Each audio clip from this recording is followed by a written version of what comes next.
Assalamualaikum warahmatullahi wabarakatuh. Perkenalkan kami dari kelompok 3 yang beranggotakan Rizka Anisatul Habibah, NIM 23060180073.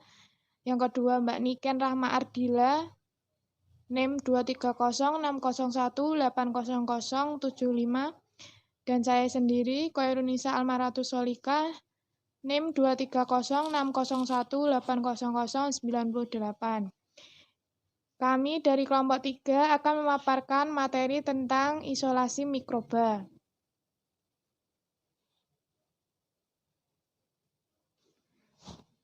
Pengertian isolasi. Apa itu isolasi?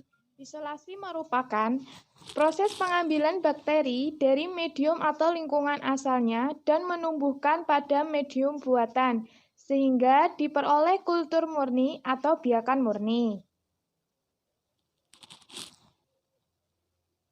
Prinsip isolasi mikroba. Prinsip isolasi mikroba adalah memisahkan atau memindahkan mikroba tertentu dari lingkungannya di alam dan menumbuhkannya di media buatan sehingga diperoleh kultur murni atau biakan murni.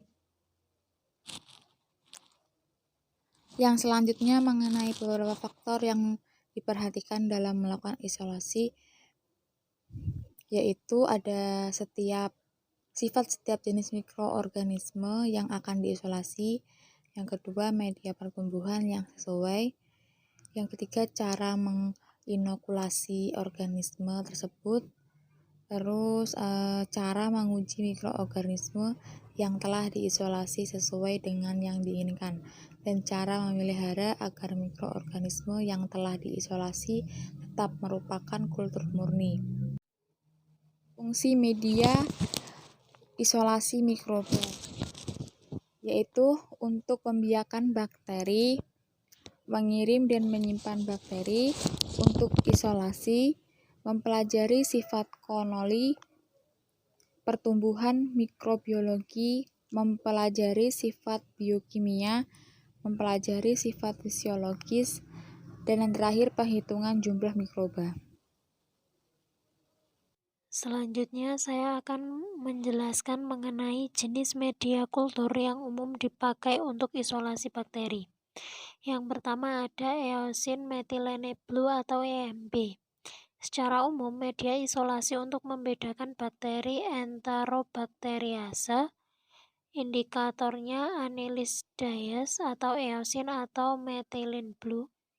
Inhibitornya eosin methylene blue inhibit GM plus bakteria. Media eosin methylene blue agar mempunyai keistimewaan yaitu mengandung laktosa dan berfungsi untuk membedakan mikroba yang memfermentasikan laktosa seperti S. aureus, P. aeruginosa, dan Salmonella. Mikroba yang memfermentasi laktosa menghasilkan koloni dengan inti berwarna gelap dengan kilap logam. Sedangkan mikroba lain yang dapat tumbuh koloninya tidak berwarna.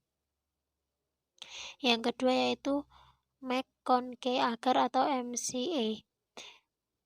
MCA ini adalah suatu jenis media yang digunakan untuk identifikasi mikroorganisme. Merupakan medium kultur yang dirancang untuk tumbuhan bakteri gram negatif.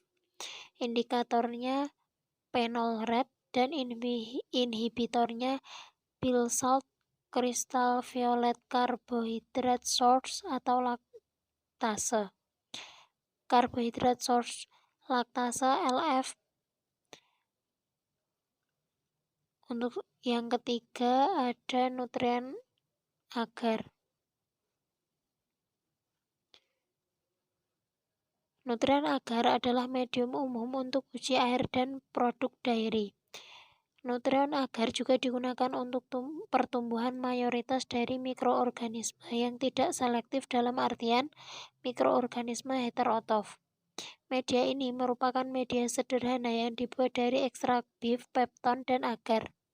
Natrium agar merupakan salah satu media yang umum digunakan dalam prosedur bakteriologi seperti uji biasa dari air, sewage, produk pangan untuk membuat stok kultur dan pertumbuhan sampel pada uji bakteri dan untuk mengisolasi organisme dalam kultur murni.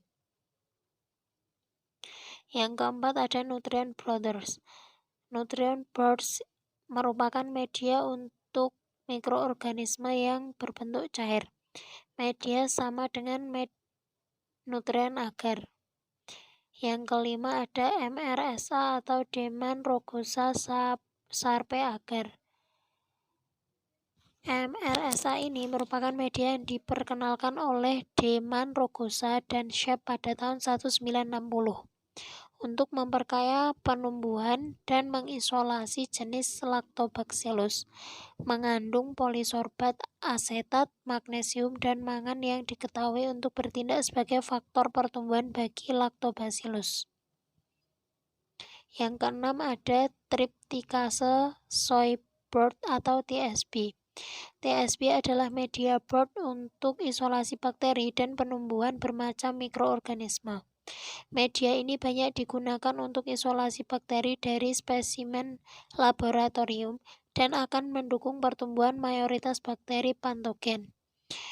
Media TSB mengandung kasein dan pepton kedelai yang mengandung asam amino dan substansi nitrogen lainnya sehingga membuat menjadi media bernutrisi untuk bermacam mikroorganisme.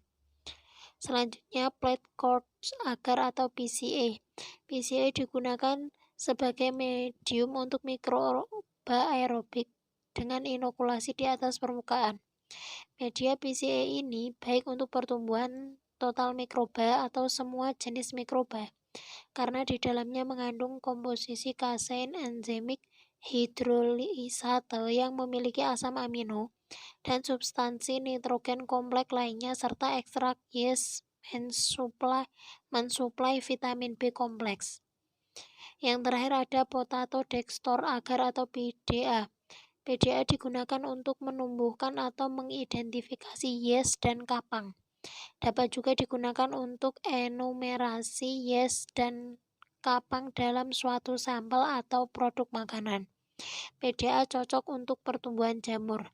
PDA mengandung sumber karbohidrat dalam jumlah cukup atau terdiri dari 20% ekstrak kentang dan 2% glukosa sehingga baik untuk pertumbuhan kapang dan hamir, tetapi kurang baik untuk pertumbuhan bakteri. Selanjutnya, teknik isolasi mikroba. Teknik isolasi mikroba bertujuan untuk menumbuhkan biakan murni pada media.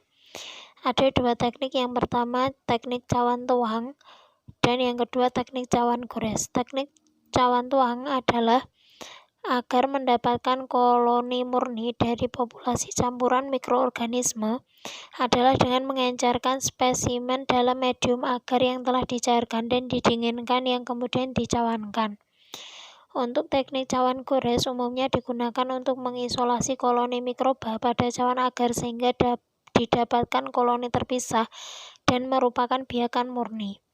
Dasar metode ini dapat menggoreskan suspensi bahan yang mengandung mikroba pada permukaan medium agar yang sesuai dengan cawan Petri.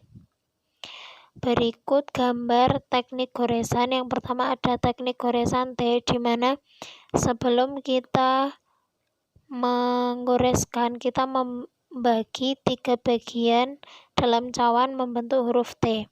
Yang kedua goresan kuadran, yang cawan tersebut dibagi menjadi 4 bagian.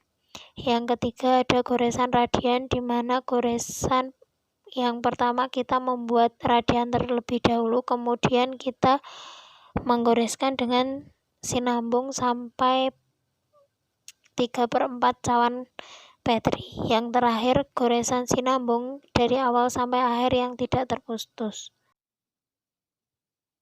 Sekian pemaparan materi dari kelompok kami tentang isolasi mikroba. Semoga bermanfaat.